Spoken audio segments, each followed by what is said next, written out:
9:30க்கு ஒரு மீட்டிங் இருந்தது. இவ்வளோ புரியாமல் நேரம் கடத்துகிறாள். பக்கத்தில் இவர் வேறு இருவரையும் டென்னிஸ் மேட்சிங் இரு பக்கம் பார்ப்பதை போல் பார்க்க சுறுசுறுவென்று கோபம் மீகிற, சாமி, நான் பாண்டியோட போறேன். அவளுக்கு நம்ம பக்கத்து ஆட்டோ ஸ்டாண்டில் அம்பிக்கு தெரிஞ்ச அந்த முத்துவை வர சொல்லி அவனையே மார்னிங் டைமும் ஏற்பாடு பண்ணிட சொல்லு. மத்தியானம் கொஞ்சம் லேட்டாக வந்து த்ரிஷாவை பிக்கப் பண்ணிட்டு வழியில் 2 பேருக்கும் ஒரு நல்ல ஹோட்டலில் லஞ்சு வாங்கி கொடுக்க சொல்லு.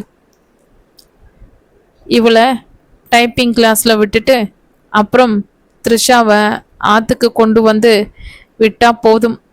முடிஞ்சா பாண்டி இவளை போய் கூட்டிட்டு வருவான். இல்லாட்டி அந்த முத்துவையே அரேஞ்ச் பண்ணுறேன் என்று தாமரையை பார்க்காமல் சாமியிடமே விஷயத்தை கூறி உள்ளே அந்த பாண்டியிடம் லேப்டாப் பேக்கை கொடுத்து அம்பியின் உதவியுடன் வாசலுக்கு சென்று அவளிடம் ஒரு வார்த்தை கூட சொல்லாது காரில் ஏறியே போய்விட்டான். அவன் கண்ணை கரித்து கொண்டு வந்தது. அழுகையை அடக்க தெரியாமல் மெதுவாக மௌனமாக தாமரை அழ சாமி அவள் அருகில் வந்து அமர்ந்து, தாமரை, நேற்று நைட் என்ன நடந்ததுன்னு தெரியாது. ஆனால் நீ கொஞ்சம் பொறுமையா இருமா. அவனையும் சொல்லணும். புது பொண்டாட்டிக்கிட்ட பேசுகிற லட்சணத்தை பாரு. இவனுக்கு தான் சொர்ணாக்கா மாதிரி ஒருத்திய பண்ணி வைக்கணும். போயும் போயும் உன்ன மாதிரி ஒரு சொக்க தங்கத்தை அவனோட சேர்த்து வச்சா அந்த பகவானை சொல்லணும். கையை ஆட்டி அந்த பெருமாளையே மிரட்டும் தோணியில் அவர் பேச அவளுக்கு அழுகை மட்டுப்பட்டது. எங்க ஊர்ல சொர்ணாக்கா எல்லாம் இல்லை, எல்லோருமே சொக்க தங்கம்தான் என்று சொர்ணாக்காவை பற்றி தைலா சொல்ல கேட்டவள் வேகத்துடன் சொல்ல சாமி சிரித்தார். அப்போ உங்க கங்கையம்மா அவளும் சொக்க தங்கம்மா? அவங்க சொர்ணாக்கா இல்லை, ஆனால் அவங்களையும் தப்பு சொல்ல முடியாதுல்ல. அவங்களுக்குன்னு இருந்த எங்க நைனாவுக்கு இன்னொரு குடும்பம் இருக்குன்னு தெரிஞ்சா கோபம் வராம குஷ்புவா வரும் என்று விழியை விரித்து கேட்க அவர் தலையை சாய்த்து பெரிதாக நகைத்தார். குஷ்பு இல்லை பின்னே, உனக்கு இந்த ஷா வந்தாலும் வந்தது. நீ எல்லா வார்த்தையையும் குருட்டாட்டும் போக்குல அடிச்சு விடுற. குஷ்பு உன் மச்சியோட ஆளு. நீ சொல்ல நினைச்சது குஷி, சரியா? ஏதோ ஒன்று, எல்லாம் ஒரே மாதிரி தான் இருக்கு என்று சொன்னது சரிதானே? சத்தியமான வார்த்தையம்மா. இந்த சின்ன வயசுல இத்தனை விவேகத்தோட நீ பேசுற. அதோ தடிமாடு கணக்கா கால் கட்டையும் போட்டுண்டு காலில் ஒரு கட்டும் போட்டுண்டு அவன் சின்ன குழந்தை கணக்கா கோபத்துல கத்திட்டு போறான். பகவான் அண்ணா தான் போடுறாரு முடிச்சேன். அங்கால் ஆயித்தவர் பெரியவர் பகவான் போடல சாமி. ஐயா, என்னோட ஆம்படியான் போட்ட முடிச்சாக்கும். பழைய குறும்பையும் இயல்பையும் மீட்டெடுத்தவள் உள்ளே வந்த அம்பியிடம், அம்பி சார், அந்த முத்துவா வர சொல்றீங்களா? இப்பவே நேரமாச்சு. சாமி ஐயா, தைலா கிட்ட சொல்லி நம்ம த்ரிஷாவுக்கு ஏதாவது ஸ்னேக் எடுத்து வைக்க சொல்லுங்க. அறக்க பறக்க சொல்ல, ஸ்னேக் இல்லை, அது ஸ்நாக். ஸ்னேக்னா பாம்பு. சாமி சொல்ல, ஏதோ ஒன்று. சில ஊரில் பாம்பு கூட சாப்பிடுவாங்கல்ல சாமி என்று அம்பி கேட்க திரும்பி பார்த்த தாமரை, ஐயே, பாம்பை கூட சாப்பிடுவாங்களா?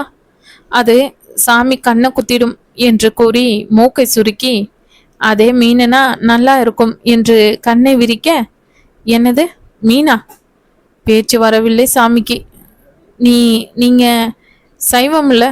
அவரை பார்த்து சிரித்த தாமரை, அப்படி ஆறு சொன்னா? நாங்க சுத்த என்று நிறுத்தி, சுத்த சைவந்தானுங்கோ என்று சொல்லிவிட்டு, த்ரிஷா எங்கடி இருக்க என்று அவளை தேடி மாடிக்கு செல்ல அம்பியும் சாமியும் அவளையே பார்த்து திகைத்து நின்றதா சில நொடியில். அன்று த்ரிஷாவையும் தாமரையையும் அழைத்து கொண்டு ஒரு நல்ல 5 ஸ்டார் ஹோட்டலுக்கு சென்ற ராதாகிருஷ்ணன் அதையே தினமும் வாடிக்கையாக வைத்து கொண்டார். முதல் நாள் சாப்பாட்டை கையில் கட்டி கொண்டு சென்ற தாமரை மறுநாள் ஆட்டோவில் செல்வதால் காரில் போவதை விட சீக்கிரமாக செல்ல வேண்டும் என்ற எண்ணத்தில் சாமியிடம் தங்களுக்கான சிரமப்பட வேண்டாம் என்று சொல்லிவிட்டு வஸ்தன் சொன்னபடி தாங்கள் வழியில் எங்காவது சாப்பிட்டுக் கொள்வதாக கூறிவிட்டாள். இந்த ஏற்பாடு தற்காலிகம் என்ற எண்ணம் அவளுக்கு. அன்று மேனேஜர் அவளிடம் எந்த உணவகத்துக்கு போவது என்று கேட்க அவளுக்கு ஒன்றும் தெரியாததால் வஸ்தன் எப்பொழுதும் போகும் இடத்துக்கே போனால் போதும் என்று சொல்லிவிட அவரும் வஸ்தன் பெரும்பாலும் தொழில் முறைக்காக போகும் அந்த உயர்தர ஹோட்டலுக்கு அவளை அழைத்து செல்ல அதன் உள்ளே நுழைந்த தாமரைக்கு முதலில் கண்ணே தெரியவில்லை. த்ரிஷாவின் கையை பிடித்தபடி உள்ளே சென்றவள் தட்டு தடுமாறி அங்கிருந்த பணியால் ஒருவனின் உதவியுடன் ஒரு டேபிளில் சென்று அமர்ந்தாள். வெளியே வெயில் காய்ந்து வெளிச்சத்தை பரப்பி கொண்டிருக்க உள்ளே ஏன் இவர்கள் இவ்வளவு இருட்டாக வைத்திருக்கிறார்கள் என்று புரியவில்லை. தனக்கும் த்ரிஷாவுக்குமாக ஒரு பிளேட் தயிர் சாதத்தை மட்டும் வரவழைத்து சாப்பிட்டு விட்டு கையில் இருந்த அந்த பேங்க் கார்டை நீட்ட அவன் அதை வாங்கி கொண்டு அவள் கையை அலம்புவதற்காக டேபிளுக்கே ஒரு கிண்ணத்தில் சுடுநீர் எடுத்து கொண்டு வர அவளுக்கு ஐய என்று இருந்தது. சரி, இது பார்ப்பதற்கு தான் பெரிய இடத்தில் இருக்கிறது போலும். உள்ளே போதிய லைட் இல்லை. கூடவே கை கழுவதற்கு ஓடும் தண்ணீர் கூட இல்லாமல் சிக்கனமாக ஒரு கிண்ணத்தில் கொடுக்கிறார்களே, அதனால் இது மிகவும் விலை குறைவான இடம் போலும் என்று தானே எண்ணிக்கொண்டு மறுநாளும் ராமகிருஷ்ணன் கேட்கும் போதே இதே இடம் போதும் என்று சொல்லிவிட்டாள். அன்று அவரையும் வற்புறுத்தி தங்களுடன் சாப்பிட சொன்னவள் தினமும் அதையே வழக்கமாக்கி கொள்ள அவருக்கு தர்ம சங்கடமாக இருந்தும் முதலாளியின் மனைவி சொல்வதை கேட்க வேண்டும் என்ற எண்ணத்தில் ஒரே முறை வேண்டாம் என்று சொல்லி பார்த்தார். தாமரை மேடம், ஒரு நாள் போதும் மேடம், நீங்க சாப்பிடுங்க. இந்த இடத்துல விலை என்று ஆரம்பிக்க அவரை கையமர்த்திய தாமரை, இருக்கட்டுங்க அண்ணன், விலை ஒன்றும் அதிகமில்லை. நீங்க பாவம், எங்களுக்காக இம்பிட்டு நேரம் செலவழிக்கும் போது உங்களை மட்டும் விட்டுட்டு நாங்க சாப்பிட்டா எங்க வயிறு வலிக்காதா? என்ன த்ரிஷா சொல்ற என்று குழந்தையை கேட்க, சித்தி என்ன சொன்னாலும் தலையாட்டுவதை வழக்கமாக கொண்டுள்ள அந்த குழந்தை வாயில் தயிர் சாதத்துடன் ஆமாம் என்று வேகமாக ஆட்டினாள். இதுவே இவர்களுக்கு வழக்கமும் ஆயிற்று. பாவம், அவளுக்கு தெரிந்திருக்கவில்லை. ஒவ்வொரு நாளும் வெறும் தயிர் சாதத்துக்கும் மேனேஜர் சாப்பிடும் ஃபுல் பிளேட்டுக்கும் அவர்கள் யானை விலை போட்டு அவளது டெபிட் கார்டில் கழித்து கொள்கிறார்கள் என்று. அன்று காலையில் எழுந்ததில் இருந்தே அவளுக்கு தொண்டை நம என்று இருந்தது. த்ரிஷாவுக்குமே லேசாக சளி பிடித்து கொண்டது போல் இருக்க, அன்று பள்ளிக்கு அவளை அனுப்பாமல் இருந்தால் என்ன என்று ஒரே நொடி நினைத்தவள், இன்னும் எத்தனை நாள் இந்த சென்னை வாசமோ, போகிறவரை குழந்தை போகட்டும் என்று கிளம்பினாள். முதல் நாளே தெரிந்திருந்ததால் கொஞ்சம் ரசம் சாதமாவது கட்டி கொண்டு சென்று இருக்கலாம் என்று நினைத்தவள் அன்று ஹோட்டலுக்கு வரும்போது ராதாகிருஷ்ணனிடம் இதை கூற அவர் அந்த ஹோட்டலில் ரசமும் கிடைக்கும் என்று கூறினார். தாமரையிடம் அந்த வெயிட்டரிடம் மல்லிகடானிக் சூப் கொண்டு வர சொல்லும்படி கூறிவிட்டு இவர்கள் சாப்பிடுவதற்குள் பேங்க் வேலை ஒன்றை முடித்து விடுவதாக சொல்லி இவர்களை வாசலிலேயே விட்டு சென்றார். கொஞ்சம் பயத்துடன் உள்ளே சென்ற தாமரையை உட்கார வைத்த வெயிட்டர், இவள் தினமும் பார்த்து பழக்கப்பட்டவன் அல்ல. அவனாக இருந்தால் இவள் தினமும் சாப்பிடுவது போல தயிர் சாதத்தை எடுத்து கொண்டு வந்திருப்பான். இப்போதோ இவளுக்கு அந்த மேனேஜர் சொன்ன பெயர் மறந்துவிட்டது. வந்து த்ரிஷா பாப்பாக்கு அவளை காட்டியபடி, உடம்புக்கு கொஞ்சம் முடியல, அதான் ஏதோ ரசம் சூப் தொண்டைக்கு இதமா இருக்கும்னு மேனேஜர் சொன்னாரு என்று தயங்கியபடி கூற, தமிழ் தெரியாத அந்த வட இந்திய வெயிட்டர் புரிந்து கொண்ட விதத்தில் அவன் வரிசையாக எல்லா சூப்பின் பெயரையும் அடுக்க அவன் அந்த மல்லிகடானி என்றவுடன் மலர்ந்த தாமரையிடம் ஓ, ஐ வில் பிரிங்க் மல்லிகடானி சூப் என்று சொன்னதும் வேகமாக தலையை ஆட்டி ஒப்புதல் அளித்தாள் தாமரை. சற்று நேரத்தில் ஒரு கிண்ணத்தில் சூப்போடும் ஒரு தட்டில் 2 சுட்ட அப்பளங்களோடும் வந்தவனிடம் வெகு ஜாக்கிரதையாக இந்த சூப்பு விலை என்று கேட்க அவனுக்கு புரியாமல் கியா சாயே மேடம் என்று மிக பவ்யமாக கேட்க அவள் மண்டையை உடைத்து கொண்டு சூப் பிரைஸ் என்று தயங்கியபடி கேட்டாள். அவனுக்கு எப்படி புரிந்துவிடும் என்ற ஆர்வத்தில். புரிந்து கொண்டதை போல் அவன் this cost just 700 rupees madam என்று சொல்ல திருவென விழித்தவளிடம் த்ரிஷா சித்தி 7னா 7 எங்க மிஸ் சொல்லி கொடுத்துருக்காங்க என்று சந்தோஷமாக சொல்ல முதலில் வெறும் 7 ரூபாய் என்று ஆனந்தப்பட்டவளிடம் அந்த வெயிட்டர் தான் இப்பொழுது தமிழ் கற்றுக்கொண்டு இருக்கும் ஆர்வத்தில் எஸ் 7 100 தட் மீன்ஸ் 100 7 rupees என்று பல்லை காட்டி கைகளில் விரலையும் அதற்கு தகுந்தபடி காட்டி கூற தாமரைக்கு மூச்சு அடைத்தது. பேசிக்கொண்டே பொறுமை இல்லாமல் தவித்த த்ரிஷாவுக்கு ஒரு வாய் சூப்பு ஊதி ஊதி வாயில் வைத்து ஊட்டி கொண்டிருந்தவள் அப்படியே அந்த ஸ்பூனை கிண்ணத்தில் போட்டுவிட்டு எழுந்து நின்றே விட்டாள். என்னது 700 ரூபாயா? இந்த தம்மத்தூண்டு கலரு தண்ணிக்கா?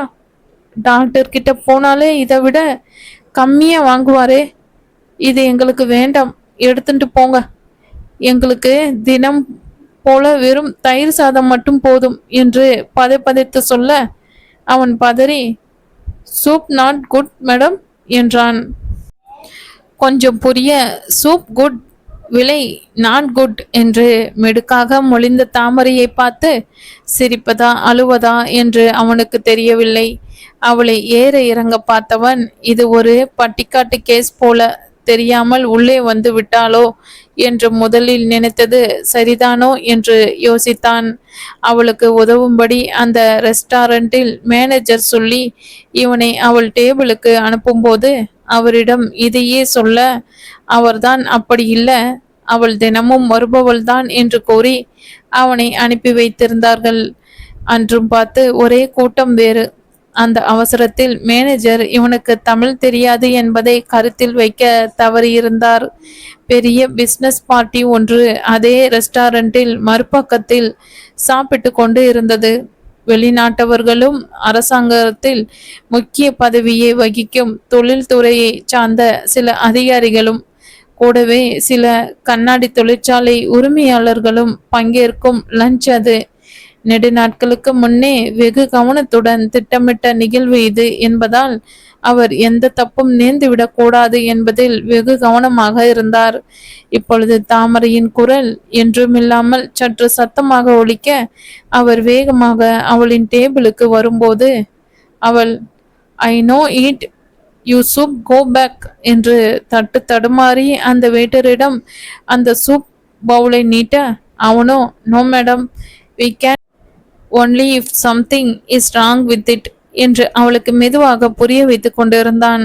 இதற்குள் பசியில் ஒரு அப்பளத்தை கபலீகரம் செய்திருந்த த்ரிஷாவின் கையிலிருந்து சிறு அப்பளத்துண்டை பார்த்த தாமரை ஒரு மெரும் மூச்சுடன் ஒரு அப்பளத்துக்கு காசு எடுத்துக்கோங்க, இந்த 2வது அப்பளமும் கோபேக் என்று தட்டுடன் அந்த வெயிட்டரிடம் நீட்ட அவன் விழி பிதுங்கியது.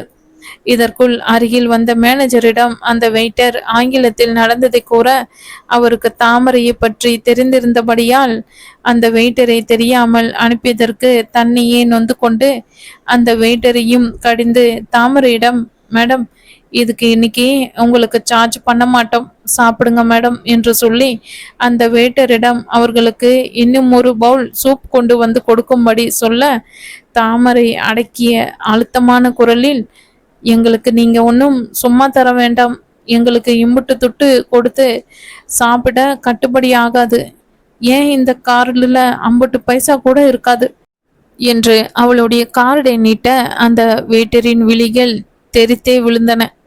மேடம், இன்னைக்கு இந்த ரெஸ்டாரண்ட்டில் எல்லோருக்கும் இப்படி ஃப்ரீயாக கொடுக்குறோம், பல வருஷம் முன்னாடி எங்க ஹோட்டல் ஆரம்பிச்ச நாள் இது என்று மேனேஜர் அவளை சமாதானப்படுத்த ஒருவாறு ஒத்துக்கொண்டு அந்த சூப்பை த்ரிஷாவுக்கு கொடுக்க ஆரம்பித்தவள் அந்த வெயிட்டரிடம், இத முதலியே சொல்லியிருக்கலாம் இல்ல நீ? ஆனா என்ன செய்ய, பாஷை தெரியாத ஊர்ல வந்து மாட்டிக்கிட்டா இப்படித்தான். ஏனுங்கோ, உங்களுக்கு உங்க ஊர்ல ஹோட்டல் இல்லைங்களா வேலை செய்ய என்று அக்கறையாக விசாரிக்க, ஒன்றும் புரியாமல் வெறும் தலையை மட்டும் ஆட்டிவிட்டு அவளுக்கு இன்னும் ஒரு சூப்பை கொண்டு வந்து வைக்க அதை ஒரு ஸ்பூன் வாயில் வைத்தவள், இங்க வாங்கோ, இது வெறும் மிளகு ரசம், இதுக்கா 700 ரூபாய் வாங்குறீங்க? அச்சோ, பகலுக்குள்ளையா இருக்கே, நாங்க இதை அண்டா நிறைய செஞ்சாலும் அம்புட்டு காசு ஆகாதே, இதுல 2 பல்லு பூண்டு தட்டி போட்டா இன்னும் நல்லா இருக்கும் என்று கணக்காரியமாக அவனுக்கு பாடம் எடுக்க அவன் விழித்தான். அவனுக்கு விலக்கிவிடும் எண்ணத்துடன் 2 2 த்ரிஷாவிடம் திரும்பி அது சரிதானா என்று உறுதி செய்துவிட்டு பல்லு என்றவள் தன்னுடைய பல்லை காண்பித்து, அடுத்து பூண்டுக்கு 2 விரலை சுருக்கி காண்பித்து அதை டேபிளில் நசுக்குவதை போல் அபிநயிக்க அவள் அவனுடைய பல்லை தட்டி கையில் கொடுக்க போகிறாள் என்று பயந்து அடித்து பிடித்து அங்கிருந்து நகர இவர்களுக்கு பின்னால் இருந்து சிரிப்பு சத்தம் பலமாக வந்தது. சட்டென்று பயத்துடன் திரும்பிய தாமரையின் முகம் புன்னகையை அப்பிக்கொள்ள, ஐ பெரியய்யா என்று ஆரம்பித்து அவன் கண்களில் மிரட்டலை கண்டு, ஸ்ரீ, நீங்களும் இங்கதான் லஞ்சு சாப்பிட்டு வருவீங்களா என்று கேட்டு, பாருங்க, இந்த மிளகு ரசம் அம்புட்டு விலையாம், நமக்கு கட்டுப்படி ஆகாதுன்னு சொல்லிட்டேன் என்று அவனிடம் கூற அவளையே ரசித்து பார்த்தான் வஸ்தன். தொழில்முறை பேச்சுக்காக வெளிநாட்டவர்களுடன் வந்திருந்தவன் தாமரை உள்ளே வந்ததுமே அவளை கவனித்து விட்டான். முதலில் விழிகள் விரிய ஆச்சரியத்துடன் பார்த்தவன் அவள் சகஜமாக ஒரு டேபிளுக்கு செல்வதைக் கண்டு புருவம் உயர்த்த, அருகில் இருந்த அந்த ஸ்வீடன் நாட்டு கண்ணாடி தொழிற்சாலை அதிபர் ஏதோ கூற அவனுக்கு அவர் தாமரையை please she is my wife என்று பெருமையாக இழிவாக கூறுவது பிடிக்காமல் மெதுவாக குரலில் கூறிவிட்டு அவளிடம் பேசுவதற்காக எழுந்து வந்தான். அவளுடன் சரியாக பேசி 1 வாரத்துக்கு மேல் ஆயிற்று.